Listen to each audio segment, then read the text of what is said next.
All right, our next speaker is Dr. Mark Skousen. He's known as America's economist. He earned his Ph.D. in monetary economics from George Washington University, and he's currently the Doti-Spogli Chair of Free Enterprise at Chapman University. He's the editor-in-chief of the investment newsletter, Forecast and Strategies. He's the producer of FreedomFest, the world's largest gathering of free minds, held annually, and he's a prolific writer.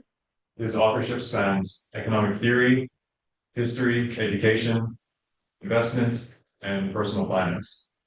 He blessed us with two lectures today, one on the genius of Adam Smith and the classical school, and the second on how the marginalist revolution responded to the Marxist challenge. Mark? Sure. Thank you very much.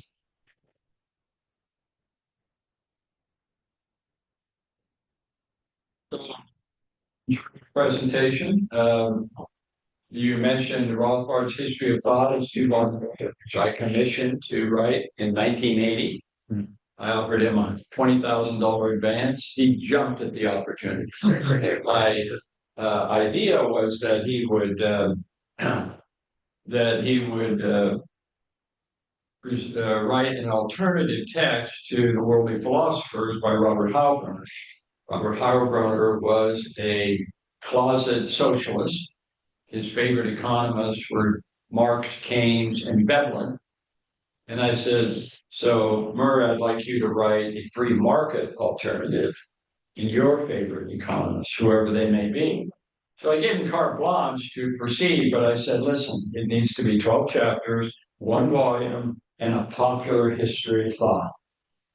He proceeded to write a Schumpeterian tome. By that we mean a 1,000-page history of thought that began with the Greeks and the Romans, as you pointed out. And all of that was really beneficial, but it really wasn't what I asked him to do. And we kept saying, when are you getting to Adam Smith? Year passed, 2 years passed, 3 years passed. You're supposed to write this in 1 year. So finally he got to Adam Smith, and then our next question was, well, how about Marx? When are you going to get to Marx? And that was always our question. He finally got to Marx, and then he died in 1995 with 2 volumes that came out right at the time he died of a heart attack. So he never did actually see the 2 volumes. I think I was the first person to get the 2 volumes from Edward Elgar, and it was a tour de force for sure. It really was. And I highly recommend reading the book.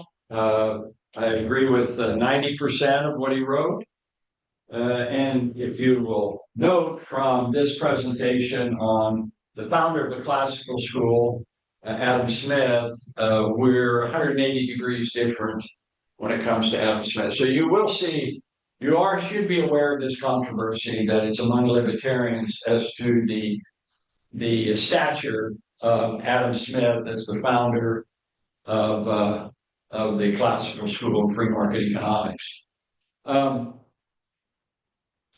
So because he passed away and did not do a 1-volume history of thought with free market emphasis, an alternative to Heilbroner, and I met Heilbroner, and very nice gentleman, but unfortunately his book did a decent job actually on Adam Smith. I was pretty impressed with his stuff on Adam Smith, but the other works, especially the fact that he left out Milton Friedman completely. The Austrians don't make an appearance at all, except for Schumpeter. Schumpeter does make a presence, and that's because Schumpeter thought that Marx was a genius. That's why Schumpeter is in there. So the term creative destruction, which you may have heard as a description of capitalism, is actually a Marxist term with the emphasis on destruction, not creativity. So I prefer Clay Christensen's, the late Harvard business management guru, creative disruption. I think that's a much better term to describe what is happening in capitalism, creative disruption. So I prefer that term. So anyway, I proceeded to write a history of thought, which I completed in 2001. And it came up with the rather boring title, The Making of Modern Economics, which nobody remembers. It's not like the worldly philosophers. I wish I had used that. But the publisher of my book said, this is the next Howbrunner. So it was a lot of fun to read. It's got, for students in particular, it has lots of graphs and pictures. As I tell my students at Chapman, you don't read anymore, but you do look. And they all nod in agreement. But it's an exception here with this group. But there's lots of stories about the economists, their personal lives, and each chapter starts with a musical selection from classical music. And so it's been through its fourth edition, and it's actually quite different from Murray's. I start with Adam Smith, as does Howbrunner, and then I have a little appendix called the pre-Adamites. So that would be the Greeks and the Romans and all the other people who had an influence, Thomas Aquinas and the Spanish scholastics and so forth, that Jesus Huerta de Soto is a big fan of. But I'll never forget something that Jean-Baptiste Say said. Say said, before Adam Smith, we knew nothing about economics. And his saying that made me think. I said, well, maybe there's something, maybe we're revising history, maybe we're rewriting history to bring and say, well, the Spanish scholastics were really influential when, if Say said we didn't really think about economics prior to Smith, that's telling you something. So I'm trying to think in terms of what really had the impact. So the Carl Menger Institute. So I congratulate Darren DeJurdian for coming up with this title. Menger is underappreciated as an economist. I actually wrote an article called The Greatest Economist. And to me, it's Carl Menger. And the reason it's Carl Menger is because Menger came up with the correct view of microeconomics with subjective value, his theory of subjective value, and marginal analysis, subjective and marginal analysis. He got both of them right. And it's macroeconomics based on stages of production. The time stages of production forms the basis of the stages of production form the basis of macroeconomics. So I dedicated my book that I wrote on the stages of production, structure of production. This book, which I wrote in 1990, published by NYU Press, gone through 3 editions, is dedicated to Carl Menger. We talked about the relationship between goods. And there is a new biography. It's an hour and a half. I don't know if you know about this. The Carl Menger biography that has been put together by, I think it's by the Austrian Center in Vienna. I know they're participating a lot. But the only thing that I was disappointed in was that they have nothing on the macroeconomics of Menger. It's all subjective and marginal analysis, but nothing on the stages of production, structure of production. So my claim to fame is the creation of a new macro statistic that measures Menger's structure of production and also Hayek's triangles, if you're familiar with his book, Prices and Production. And it's called gross output. It is used by the government, official government agency, the Bureau of Economic Analysis, that puts out GDP. And I do have a handout for everybody that I'll have at the end of my lecture on Adam Smith that introduces GO if you're not familiar with it. So I'm a big fan of Menger. And Darren, I congratulate you for doing this. This is so good to just create. It just surprises me there hasn't been a Menger Institute until now. So he's really making a comeback, which is fantastic. I'm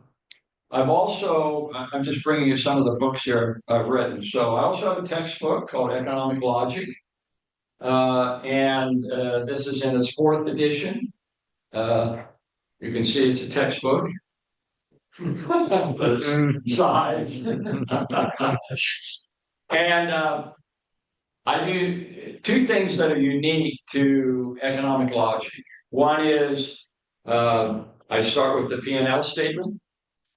If you're not familiar with P&L, take an accounting class, but it's the profit and loss statement. Because the price system is a bit of a misnomer. Okay, everything has prices, but why do they have prices? Why are there costs? Because of the business, the role of business is to maximize profits. And what's interesting about the P&L statement, there's no equilibrium. In supply and demand, you have the equilibrium. And if you're at equilibrium, why change? There's no reason to change. You're making a profit. Why should you change? So there's some issues that I have with supply and demand curve. I think it's really important. You can teach a lot there. But I start with the P&L statement, and no other textbook does that. And then I also integrate gross output as the top line in national income accounting, and GDP is the bottom line. So I am creating a revolution, a paradigm shift by saying economics needs to catch up with the accounting and finance areas of study with top line, bottom line. So I'm not eliminating GDP. I'm just saying you need to measure total spending in the economy, that's gross output, and then you need to measure final output, and that's GDP. Accounting does this. They have a top line in the financial statement, bottom line, and so does finance on Wall Street. Every quarter, the financial statements, they reveal their top line and bottom line in their financial statement. It's anticipated with great interest. And my argument is we need the same thing in national income accounting. And so that's my contribution to economics. However, economists are the slowest learners. That's Peter Drucker said that, not me. But anyway, so I did receive an award last year as America's #1 economist at the Las Vegas Money Show. And so I created a new website making the argument that I am America's #1 economist. So it's kind of a fun, if you go there, you see all the list of things that I've done and stuff like that. My most entertaining book is called Vienna and Chicago, Friends or Foes. Who said they had just read that? Was it you, or was it one of you said they had just finished reading this? So this is, as you see, the Austrian school, the Chicago school. And you'll notice that the Austrians are very serious, not smiling. The Americans are smiling. The Austrians are pessimists. The Americans are economists are optimists. And when I told Milton Friedman about this book, he said, we're friends and foes. Pretty interesting. So if you want to know about that, so these are some of the things that I've written over the years. So let's proceed now and talk about why I called this title The Genius of Adam Smith. I think I found a breakthrough in the Adam Smith model, especially the invisible hand doctrine. The main thesis, the main question that Adam Smith wanted to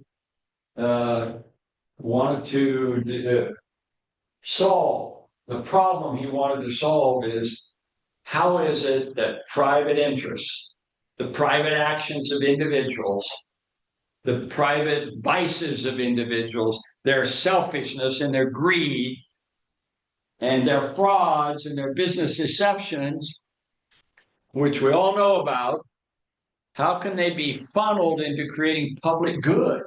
How do you turn private interest into public good?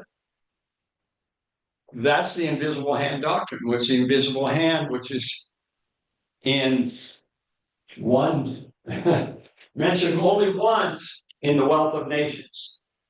This is his main thesis. It's mentioned only once, and so many economists think it's of marginal value because it's mentioned only once. So how can the invisible hand be his central doctrine? Except you discover that it's in the middle of the book. It's right in the middle of the book. And in the Theory of Moral Sentiments, which he wrote before The Wealth of Nations in 1759, the invisible hand is mentioned only once. Again, is it marginal? Well, where's it located? It's in the center of the book. So either Adam Smith is very clever or this is purely an accident. And knowing Adam Smith, it's kind of hard to believe that he deliberately did this. But every new edition, there were 4 editions of The Wealth of Nations done in his lifetime. And every time, the invisible hand moves a little bit closer to the center. It's crazy. But it's one of those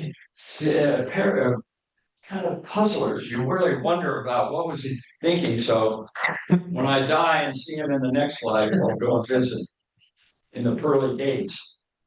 Okay, so here's the story. We need to know a little bit of background about this founder of the classical school. I kind of like this portrait of Adam Smith. It's quite unique. I haven't seen that one before. He never sat for an official portrait, so we really don't know what he looks like. These are all images after he died. So Adam Smith did for economics in ways like Charles Darwin did for biology, a new framework. Would that new framework be? Wesley Mitchell, who gave a series of lectures on classical economics, which is one of the best lecture series right in the middle of the Great Depression, but very laissez-faire. And for Wesley Mitchell, who did not believe he was the economist with no theory, that's the way he was portrayed. He's established the NBER. Everybody know what the NBER is? National Bureau of Economic Analysis. NBER is where the best papers come out with new ideas and stuff like that. Economists. I've never been invited. Okay, so anyway, George Stigler, Adam Smith had one overwhelming important triumph. He put into the center of economics the systematic analysis of the behavior of individuals, pursuing their own self-interest under conditions of competition that result in the public good. So there's a little hint there of how Adam Smith did this. And then there's J.B. Say's quote in 1827. Okay, when we read his work, The Wealth of Nations, we feel that previous to Smith, there was no such thing as political economy. Now, why would he say that? That was really a shocking statement when he saw that after reading Rothbard's book, saying, oh, there's a whole volume before you get that Smith, 16 chapters. So who was Adam Smith? Date 1723, so 2 years ago, we celebrated his 300th anniversary. I gave a series of lectures. I spoke at the Palmer House in Edinburgh on his 300th birthday on June 5th, 2023. And out is coming his book, The Wealth of Nations, the 250th anniversary next year. So at our FreedomFest, we're going to have a big session on Adam Smith. And I'll also be going to Edinburgh and Glasgow and London, where it has the Adam Smith Institute, and I'll give a lecture there on Adam Smith. So I'll be plenty busy next year as we celebrate the Declaration of Economic Independence. It's the same year as we declare we celebrate the Declaration of Political Independence by Thomas Jefferson on July 4th, 1776. They were, I don't know if Adam Smith, I don't think he met Thomas Jefferson, but he did meet Benjamin Franklin, who made a big difference. In fact, The Wealth of Nations was very controversial at the time because it endorsed American independence in Britain. Can you imagine? I mean, he could have been considered, could have been imprisoned for that kind of rhetoric. But we believe it's because of Benjamin Franklin's influence. So the Adam Smith challenge, how could the invisible hand work? For pursuing his own interests, he frequently promotes that of society. Look where it is, page 423. It's the middle of the book. Invisible hand. Okay, so Benjamin Friedman, the other Friedman at Harvard, says this. So who has a good voice? I'd like to read this so you can give my voice a rest. I will take it. There was no presumption that peoples pursuing their own self-interest, even if they perceived it correctly, would have any more broadly beneficial consequences. Quite the contrary, so much so that acting purely on one's individual self-interest was taken as a vice, and the standard adjective to such behavior was vicious. Before then, the mercantilists of the 17th century had likewise been skeptical that individually motivated behavior could make a nation's economy better off. Their approach was to run economic affairs from the top down. So this is one of the reasons for top-down decision making. They didn't trust the people. You just didn't trust the masses. That was a very negative thing. And then Bernard Mandeville came out with his Fable of the Bees. Fable of the Bees, which Rothbard talks about in his book. And I talk about it too as a pre-Adamite. So the Fable of the Bees is the story where this beehive is full of activity, but they engage in all kinds of fraud and deception and wars and stuff like that. So there's just constant activity. And then they become virtuous and the economy collapses into depression. So that's what Adam Smith is up against. And Adam Smith hated Bernard Mandeville, who was extremely popular at the time. And so he said, I've got to develop a model. How can I develop a model that shows that private interests of individuals can lead to the public good? How can I do that? There's so much fraud going on. This was his challenge, and Benjamin Friedman nicely explains that. Also, Adam Smith was deeply, like all great social scientists and physical scientists, all influenced by this man, Sir Isaac Newton, and a generation before him. Adam Smith, born just 3 years before Sir Isaac Newton. So here's a historian saying Adam Smith's efforts to discover the general laws of economics were directly inspired and shaped by the example of Newton's success in discovering nature's law of motion. So maybe this, Matthew, is why they wanted an objective standard, because Isaac Newton had an objective standard. If you look at the laws of nature that he established for gravity, and the mathematics for gravity were precise. He wanted to imitate that. So that's where he went astray. In some sense, he was correct in certain ways. It's a kind of a halfway house toward true sound economics, which the Austrians finally figured out a generation later. You can see this in this quote. Would you like to read now? This quote from The Wealth of Nations, and tell me if you see any Newtonian language here by Adam Smith. When the quantity brought to market is just sufficient to supply the effectual demand and no more, the market price naturally comes to the central price, to which the prices of all commodities are continually gravitating. See, look at that term, gravitating, quantity, price, demand, all of this natural, see, that's natural philosophy, right? You can see it. Equilibrium, is that part of Newtonian physics? Yes, equilibrium. You got the same thing here. Now, this is Alfred Marshall, of course, coming up with the sublime demand curves, which I've recreated here. But this describes this. Very powerful. So anyway, Newtonian, see, and this is the title. So Sir Isaac Newton called his model system of natural philosophy. Natural philosophy. Write that down. Natural philosophy. Well, what did Adam Smith call his model? Anybody know? Did he call it laissez-faire? Did he call it capitalism? Did he call it free markets? Free enterprise? What do you call it? System of natural, fill in the blank. Okay, Isaac Newton, system of natural philosophy, They never called it physical science back then. It was natural philosophy. You took courses in natural philosophy. And actually, economics was never economics. You learned under the School of Law. It's under law that Mises got his Ph.D. Liberty. Liberty, right. So it's the system of natural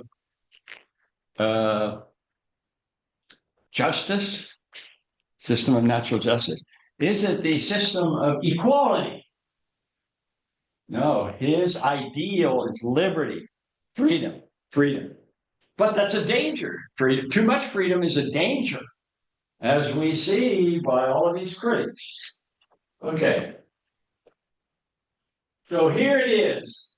This one paragraph is his answer in The Wealth of Nations. And look what page it's on. Not even in the middle of find the book. The invisible hand quote is there in the middle. But this is his system of natural liberty in one simple paragraph. And he's hidden it on page 651. And I found it. Nobody else, this is my discovery because I found this paragraph that describes the system of natural liberty on page 6. And you just kind of gloss over it because it's nearly, it's in the middle of nowhere. Okay, so you ready? Yes, sir. Oh, and while you're reading this, focus on the three elements of the system of natural liberty. Okay. Every man, as long as he does not violate the laws of justice, is left perfectly free to pursue his own interest in his own way and to bring both his industry and capital into competition with those of any other man or order of men. So I conveniently italicized the three words. So what are they? Justice, freedom, competition. So what this means is we want maximum freedom within the rule of law, the game of you're setting up the rules of the game right there. So that means, and you have a whole section on this, right? Property rights. Oh yes, it's, I think pillar number 1, 2, 3, 4th pillar. Yes, so And this is the governance. And Adam Smith really spends a lot of time on private property and bankruptcy laws and the rules of the game. All of this sort of thing is put in there that he tries to develop. So he's not an anarchist. This is why Murray didn't like Adam Smith. He's not an anarchist. He believed in limited government, but limited government and the rule of law was really a critical part. Independent judiciary, extremely important. Who finances the judges and the justices of the Supreme Court? You see, how independent are they? Very important to Adam Smith. So there's you can do a whole section on this, which is just great. Okay, so you have that's one thing, and then he likes a robust competitive system. And if you have competitive, robust competition under the rule of law, then the invisible hand works. Then it frequently, not every time, but frequently leads to the general good. Man is by nature, a lot of this is Calvinist doctrine. Man is by nature evil and will try to get away with anything if they can. But we have the society methods of funneling that it's kind of like the institution of marriage. Okay, the institution of marriage moderates the lusts that a man has. Okay, because it says you have to devote yourself to one wife in most societies. Middle East might be a little different, but it moderates the passions. What does that mean? So Adam Smith actually said, it moderates the passions. This is from Montesquieu, by the way. Montesquieu makes this point that capitalism in the marketplace educates you, makes you show up on time, makes you more of a responsible person, because otherwise you're going to get fired. So he favors the commercial society. Adam Smith is a big advocate of the commercial society. What he doesn't like is monopoly. Competition is really big. He hates monopoly. He hates monopolists. He hates crony capitalism. This is what he had against mercantilism, because the mercantilists, the reason it's merchant is because the merchants got together with the kings and said, give us monopoly power. Give us the India, what was the name of the company? The what? Eastern, the India trading company, right? That was a monopoly. No one else could do that. And they had series of monopolies. They also had apprentices. They had very heavy unions. You also had to ask the government to move from one city to another. Adam Smith talked about that. Can you imagine living in a society where you had to ask permission to move from one city to the next? Of course, the Soviet Union did this. You had to ask permission to move from one city to the next. That's how bad this top-down system was, which he wanted to break, but you had to do it in a way that was not crazy anarchy, because then that brings out all the evils that man might commit. You funnel the process, you moderate. You don't eliminate the passions, you moderate the passion. So you minimize business frauds and deceptions, but you don't eliminate it. You have to take that risk to a certain extent. But competition, if you have really good competition and somebody defrauds you, you can go to somebody else to sell you a legitimate product. There's lots of examples of what John Mackey calls conscious capitalism, the CEO of Whole Foods Markets. And you remember, this is all before there were any MBA programs on business ethics and all of this sort of thing. Adam Smith had developed this model, so he definitely deserves credit for this great breakthrough with this quote that says how you can do it. Okay, so what did he promise? Very high hopes. If you adopt this system of natural liberty, you'll end poverty. Universal opulence that extends to the lowest ranks of the people is what he promises. Now, for the English working man, for the French peasant, for the German worker, from the Chinese worker who comes to the States, this is quite a promise. You can see why Adam Smith attracted a huge following, and this became a best-selling book. It sold out within weeks and was translated into 4 or 5 different languages rather quickly because of that kind of a promise. Oh my gosh, somebody you can eliminate poverty. So that's a pretty impressive thing. Wealth of nations. I like this quote in here because Murray Rothbard seemed to miss this quote. But look at this quote. And again, if you like to read the Number 2 quote right here from page 549, kind of hidden away. Maximizing freedom and preserving individual rights.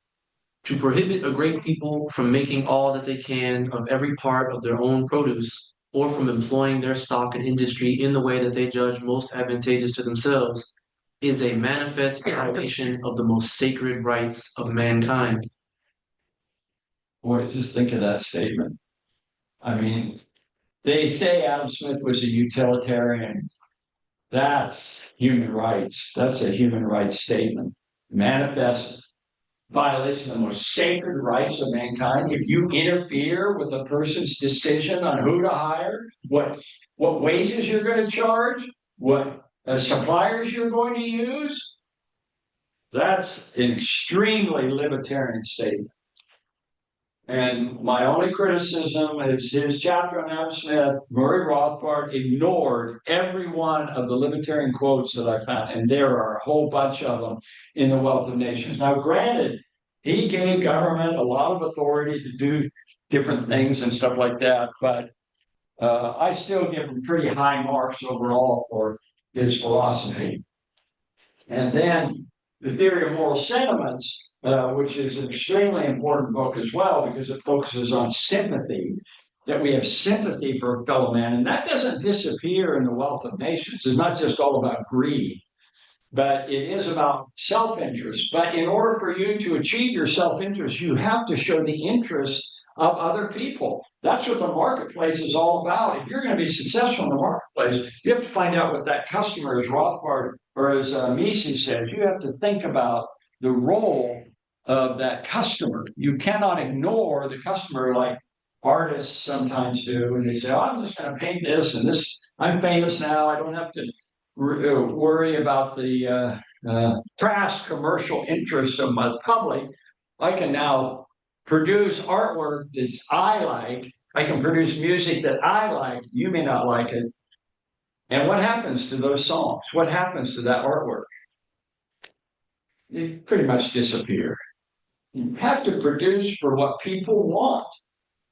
And Adam Smith really focused on that in both the theory of moral sentiments and they work together. There's no Das Adam Smith Problem. Okay, so this is Alan Greenspan, and this is quite a good book called Capitalism in America. Greenspan, the Fed chairman and former advocate of the Randian Ayn Rand philosophy, personal friends of Ayn Rand. Okay, so how about someone else? Who else would like to read? You want to read? Sure. Okay. Adam Smith advanced the vision of a dynamic society in which wealth multiplied and opportunities abounded. In doing so, he performed a remarkable intellectual somersault. Until this point, people had generally regarded the pursuit of self-interest as, at best, unseemly and at worst, sinful. Smith countered that, provided it took place within the constraints of law and morality, the purpose of self-interest boosts the well-being of the entire nation. So, intellectual somersault, well, that's a good term, isn't it? Because he was able to solve this serious problem that everyone was talking about. The only thing he leaves out, constraints of law and morality, but he leaves out the really important area of competition. You've got to add that competition as the third factor. Maximum freedom within the rule of law and robust competition is his model. And even then, it just moderates the passions. It funnels the passions. It's just like Think and Grow Rich. Have you ever read that by Napoleon Hill? Think and Grow Rich. So if you read chapter 13, I believe it is, it talks about the transmission, the theory of sexual transmission. It says, men in particular are overwhelmed by their sexual passions. Ben Franklin would be a perfect example of that.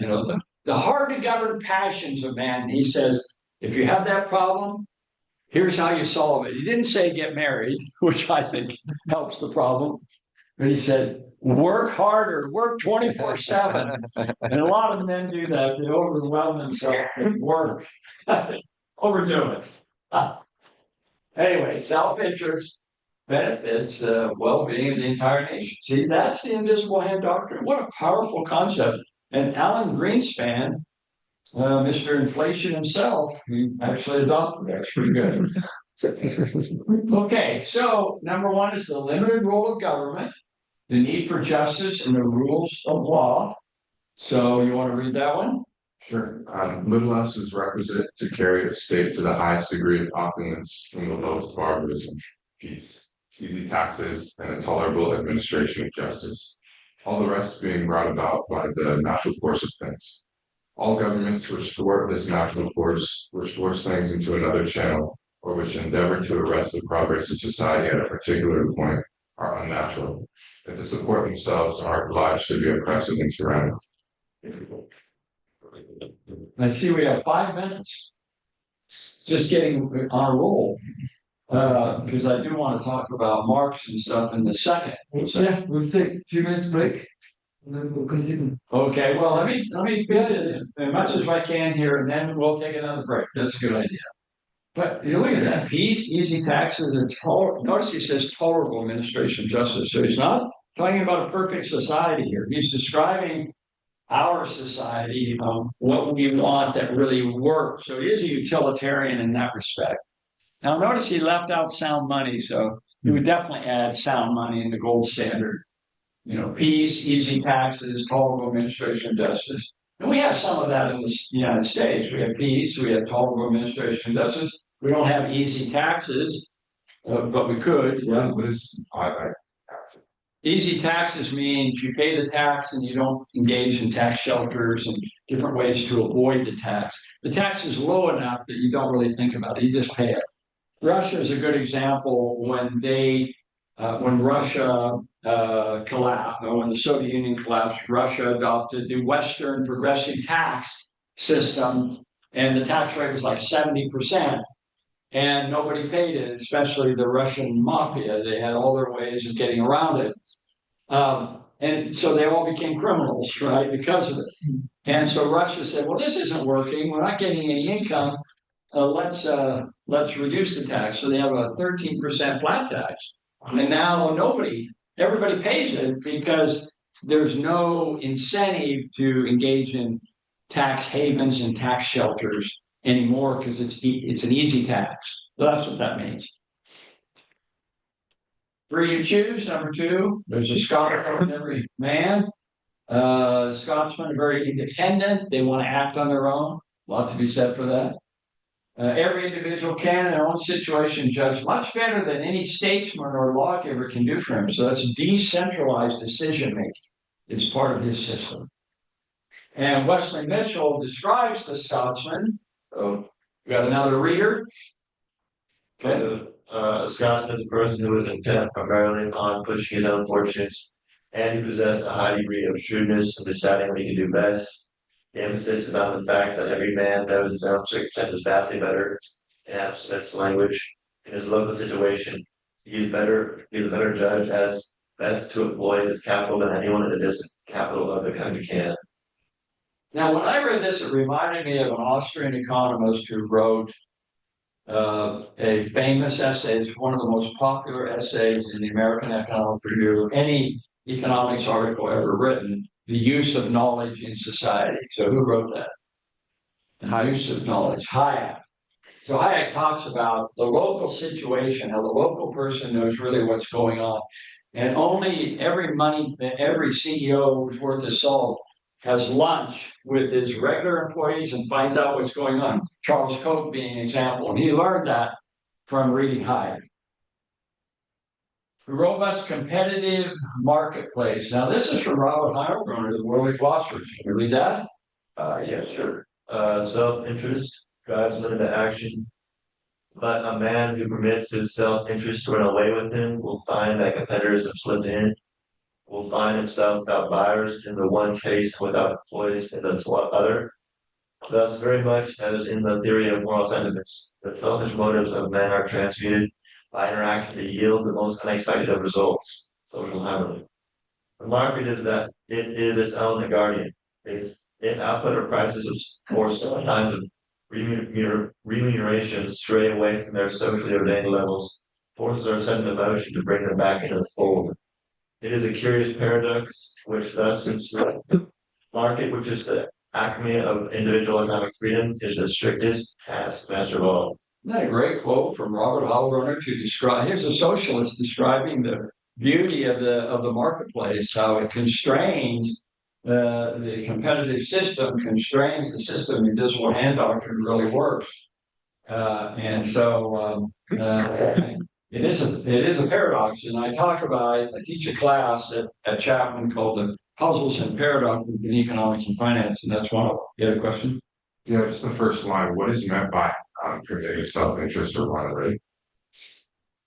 So I think that's that maximum freedom idea, that within the rule of law, you can just really, you don't have someone looking over you all the time.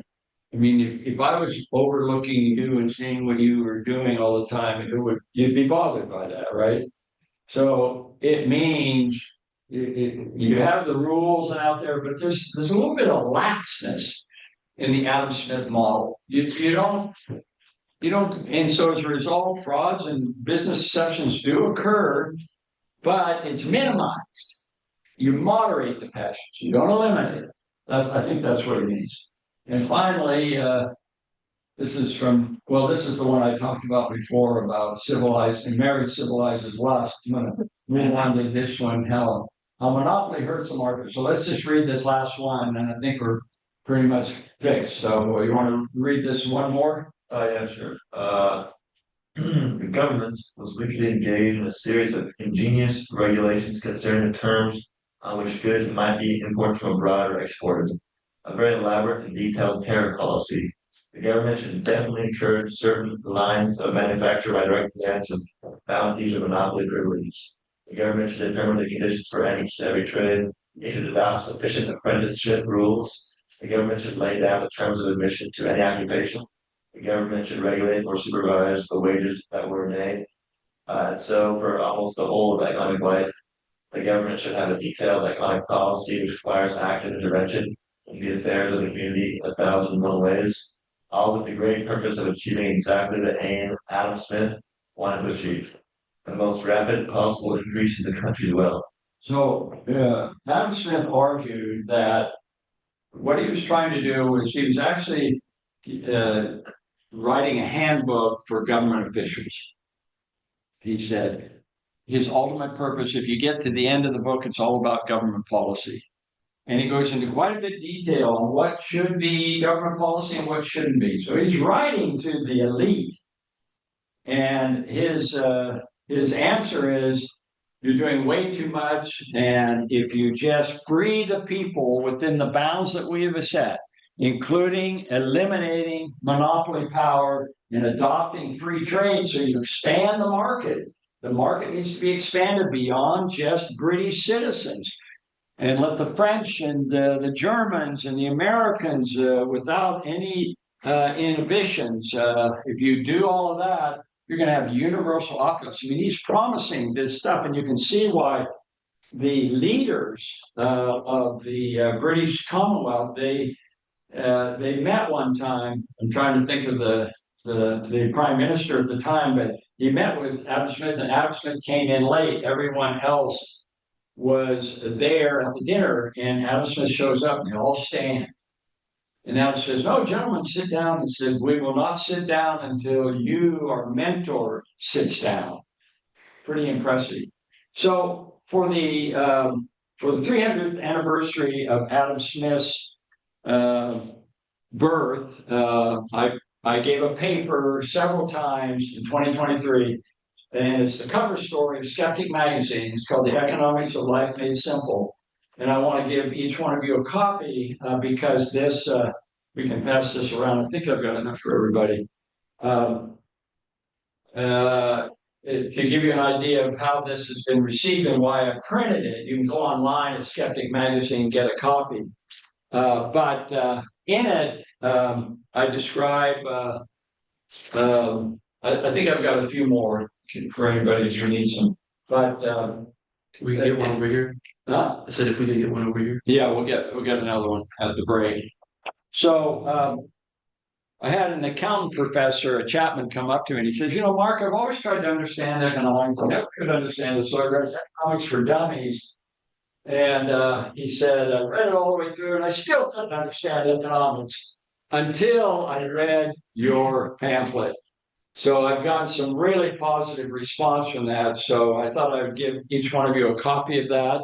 And hopefully you can read it and look at the pictures and stuff. But it's basically a defense of the Adam Smith model, which was the foundation of this classical school that you were talking about. So with that, we'll take a break and come back and talk about the Marxist level of the